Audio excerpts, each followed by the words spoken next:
recruiting quality humans. How many of us would love to recruit up?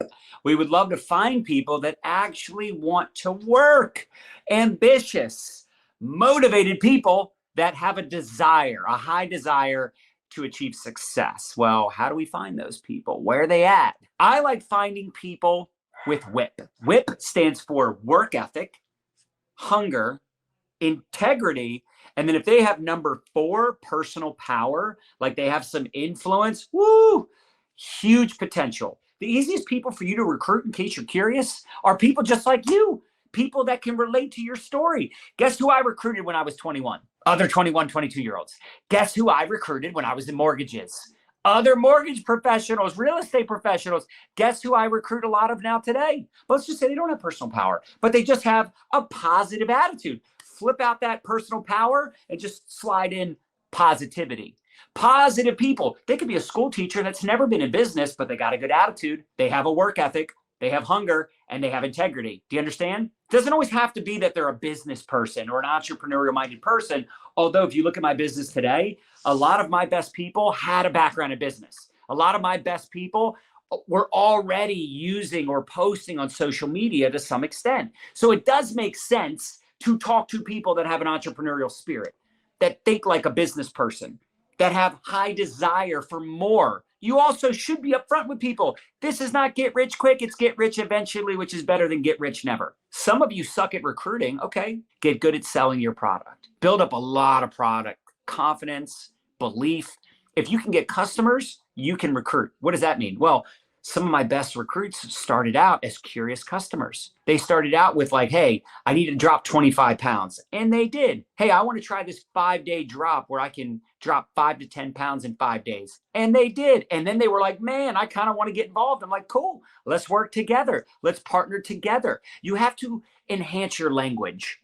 You have to level up in all things business, mindset, leadership. And I know some of you, that's overwhelming. I get it. I understand it. I know you're scared, but guess what? Brene Brown says it best. How many know Brene Brown? She says, choose courage over comfort. You're stuck in your comfort zone. And that's why your business is stuck. Your bank account is stuck. That's why you live paycheck to paycheck and you have more month than money. Sometimes you attract people to you because of who you are. So what does that mean? Be the person you want to attract. Be the leader you wish you had. Now, some of you have an amazing upline and you're using that as a crutch. You rely on them too much. Time for you to step up. Take some freaking responsibility. Take some ownership. What if you started doing a weekly call with your team? John, I don't have a team. Okay, do a weekly show. I do a weekly show every single Monday. I do Money Monday. I've got people from all different companies, leaders from all different levels that watch I got people that are 7-figure earners that make more than I do that watch my trainings. And I also get people that are brand spanking new. So I started a show. Why can't you?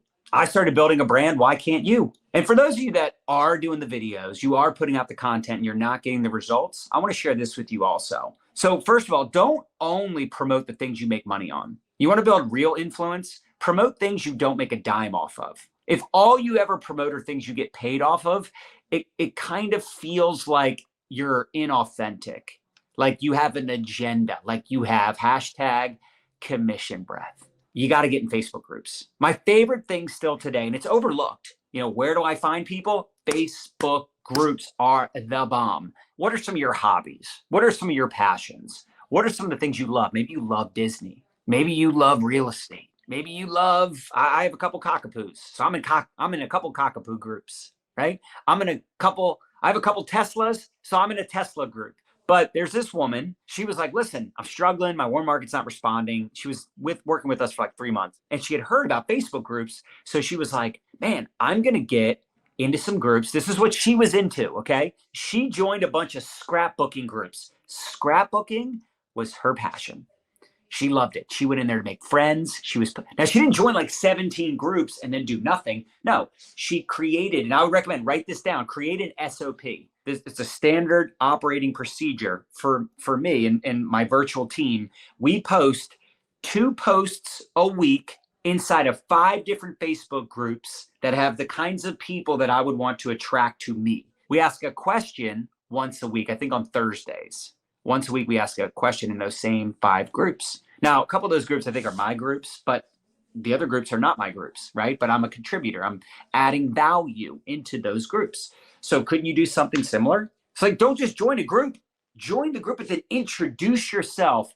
Be intentional. Maybe you spend 10 minutes in the morning and 10 minutes at night commenting on people's posts, engaging, making friends. That's what this woman did. She ended up getting 30 customers. She did over 3,000 in sales within 30 days. That's basically a customer a day because she got into those groups not to pitch. She never mentioned her business, never mentioned her products. She went in there to make friends. She went in there to build a new network of people. She went into those groups to connect with people that were into the same thing she was into. Whether it's scrapbooking, or maybe you love playing poker, maybe you're a huge Ravens fan like me, join like-minded group. Now, don't join like 17 groups. I just said it.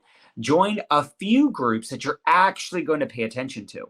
It's one of the best ways to meet like-minded people. And again, I mean, I've met people at events, masterminds. You might say, well, John, I can't afford to go to events or join masterminds yet. Okay, what about a local BNI group? Well, you don't have to go there and sell and pitch your stuff. Just go there to network and meet people, right? Maybe you can find like a local Facebook community that you can join. And maybe once a month they get together for a happy hour and they just do networking. I mean, if you want to attract better people, you have to put yourself in the rooms, in the groups with better people. And again, who are those better people? Ambitious, driven people, and people that have a business mindset, people that are thinking about other income streams. They're already investing in real estate, or they're wanting to promote their business. They're already self-employed. They're accustomed to making a higher level of income or doing something where they are more independent. You know who we attract a lot of in this profession? People that are independent thinkers. They want that independence. They want to be their own boss. I'm not saying you shouldn't sign up a nurse. I'm not saying you shouldn't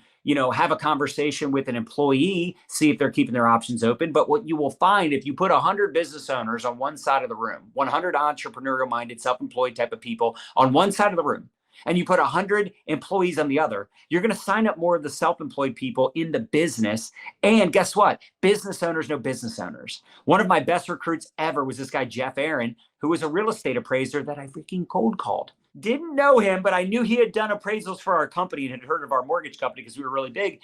And we went and met. Now, I'm not saying you should go meet with people. I know some of you are like, oh my gosh, meeting with people. Listen, you don't have to meet with people necessarily, although I think it's a great idea if you're really hungry, you're really serious, but at least a phone call. I get people like, I don't like getting on the phone. I'm like, I mean, do you like being broke? I'm confused.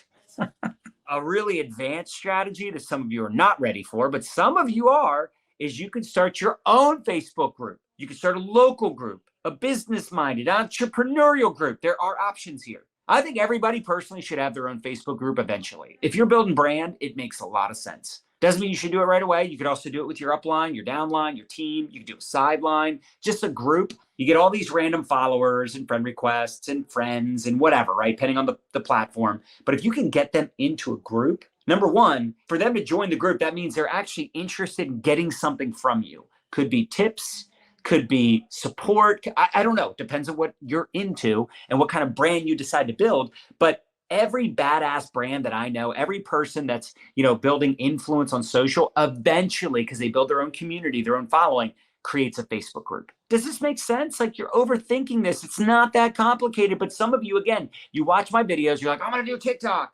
Oh, John said Facebook groups. I don't want you to bite off more than you can chew. Because what happens is people try to learn all the things at once, launch all the things at once. They're like, I'm going to launch a podcast. I'm going to start posting on Pinterest. I'm going to start a YouTube channel. I'm going to podcast. I'm also going to go live on Facebook every day. And meanwhile, you're avoiding the actual work, which is intentionally proactive in prospecting people.